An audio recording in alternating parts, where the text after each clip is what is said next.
ரஜினி, அஜித், நயன்தாரா வந்தா கூட்டம் கூடும்னு தாவேக தலைவர் விஜய் வருவதால சட்டசபை தேர்தல்ல எந்த மாற்றமும் இருக்காது. ரஜினி, அஜித், நயன்தாரா வந்தா கூட்டம் கூடும்னு தாவேக தலைவர் விஜய் வருவதால சட்டசபை தேர்தல்ல எந்த மாற்றமும் இருக்காதுன்னு நாம் தமிழர் கட்சி ஒருங்கிணைப்பாளர் சீமான் விமர்சித்திருக்காரு.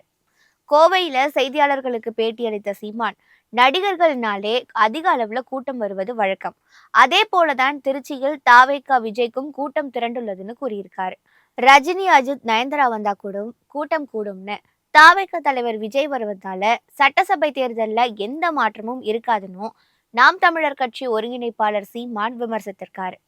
கோவையில செய்தியாளர்களுக்கு பேட்டியளித்த சீமான், நடிகர்கள்னாலே அதிக அளவுல கூட்டம் வருவது வழக்கம். அதே போலதான் திருச்சியில் தாவேகா விஜய்க்கும் கூட்டம் திரண்டுள்ளதுன்னு கூறியிருக்காரு. ரஜினி, அஜித், நயன்தாரா வந்தா கூட்டம் கூடும்னு தாவேகா தலைவர் விஜய் வருவதால சட்டசபை தேர்தல்ல எந்த மாற்றமும் இருக்காதுன்னு நாம் தமிழர் கட்சி ஒருங்கிணைப்பாளர் சீமான் விமர்சித்திருக்காரு. கோவையில செய்தியாளர்களுக்கு பேட்டியளித்த சீமான், நடிகர்கள்னாலே அதிக அளவுல கூட்டம் வருவது வழக்கம். அதே போலதான் திருச்சியில் தாவேகா விஜய்க்கும் கூட்டம் திரண்டுள்ளதுன்னு கூறியிருக்காரு.